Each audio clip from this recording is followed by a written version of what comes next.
So I want to give you some information about how to use the drill press properly and some things that will help you have successful use with it. So first off, when you come to the drill press, it should be nice and clean. The light should not be on because if that's the case, someone didn't leave it as they should have. So when we've selected a drill bit that we want to install, first off, we want to talk about these over here. There's a light right here that will kind of help you out some. This laser is really not beneficial because it depends on the calibration for where this base is set. So kind of a neat tool, but again, something that would have to be calibrated depending on the particular application and setup that you have for the drill. So another thing we'll talk about is this is the chuck key. There's a magnet up here, so this should always be placed back up here. I put a piece of tape on it so it's easily identifiable. And let's go ahead and install the drill bit. So with the drill bit, you're going to use the chuck key, and it has a spring on it here, so that's designed to be engaged but to not stay in there.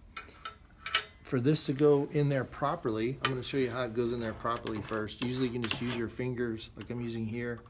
You put the drill bit in there, tighten it down, and notice all three teeth have engaged the drill bit. So now go a little bit beyond hand tight, and we'll just kind of snug or tighten it in there.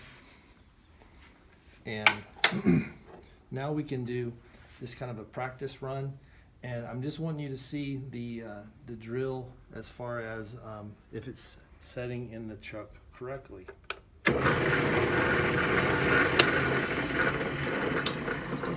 So notice it's smooth, that it's turning centered, but now let's show you what it looks like if it's set in there incorrectly. So again, we're going opposite the clock to loosen this. So occasionally there will just be two teeth engaging the drill bit, and typically you don't want the drill bit to go inside this cut area. You want it to be up here where the smooth surface is. You don't want the drill all the way up in there. So now we're going to tighten it up, and if you notice,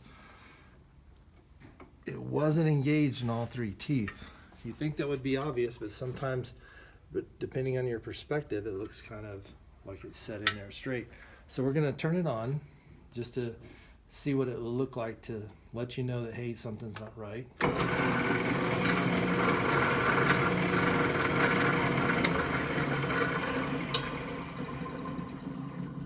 So obviously that's not going to give you the drill that that drill is not going to make the hole that you would want. So we're going to set it back in there correctly again. Just kind of going hand tightening again.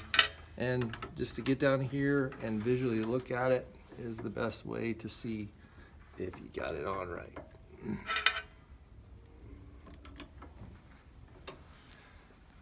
And again, we're going to turn it back on just to double check. That looks good. Another big concern that we have with the drill bit, it doesn't look very dangerous, but if you have some loose clothing or if you have strings from a hoodie, that can get pulled in there and things can get damaged very quick. They can cause a lot of injury, so you don't want that to be a concern. So you always want to have your clothes away and make sure nothing is going to come into the drill bit. Another safety concern is this clamp. This was dropped a year ago on the floor, and it left a huge mark on the floor. I couldn't imagine what it might do to your foot. So that's why we try to emphasize proper safety with your shoes, and that's why only certain shoes are allowed in the class. Next on your lab, we're going to cut into a 2x4, and it says to cut on the 1.5 inch side of the 2x4. I've already marked it right here, and for us to mark that,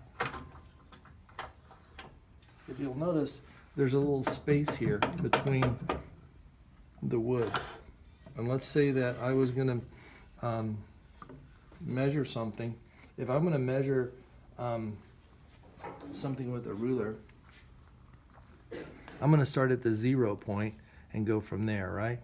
So if I was going to measure, if I was going to cut into or drill into this wood a 1/2 inch, I need to be at the 0 point, right? So you notice there's a space there. I'm not quite on the 0 point. But for this particular piece of wood, I'm going to cut a hole on this side. And we want to see, again, moving this clamp around is when things could get kind of dangerous because it is very heavy. You want to make sure it doesn't slide off. So I'm not quite on the 0 point because it's not, there's a lot of space between the bit here still. Maybe if you get down here and look at that, there's maybe 1/4 inch. So if I was just going to set the drill to drill down a 1/2 inch, I'm already 1/4 inch off. So to do that, I'm going to move this base plate. I'm going to unlock it over here. And I want to crank this up to go up, or I'll go crank it down to go down until it's just touching the wood. So if it's just touching the wood, now I can put a lock on this side right here. And so now we're zeroed out is what it would be called on the drill bit. We're zeroed out. It's right touching the material. So the next thing we want to do, let's say we want to make several holes the same depth on this piece of wood. Let's say we want them all to be 3/4 inch. Well, we can set that once and it will work all the time. So we've zeroed this out. The next thing we've looked at is this measurement here. This little mark is on 0. And so I'm going to do a little bit of a dry run. I'm going to move this to the side to set the depth that we need. So if you'll notice right here, it's marked 1 inch. It's marked 1 inch right here, and I can go to 2 inches, etc. But I'm going to look for 3/4 inch, so that's between 1/2 and 1 inch. So 3/4 inch there. Then we're going to take this, push it in, and set it down here. If we set that down here, now it's at 3/4 inch. That's a stop. So it's not going to allow it to go any further than 3/4 inch. So that means that we can drill as many holes as we need, and they're all going to be consistent. They're going to stay the same. So I hope that gives you some good tips and tricks with the drill press, and a lot of safety is always our biggest concern. And I hope that you have success with the drill press.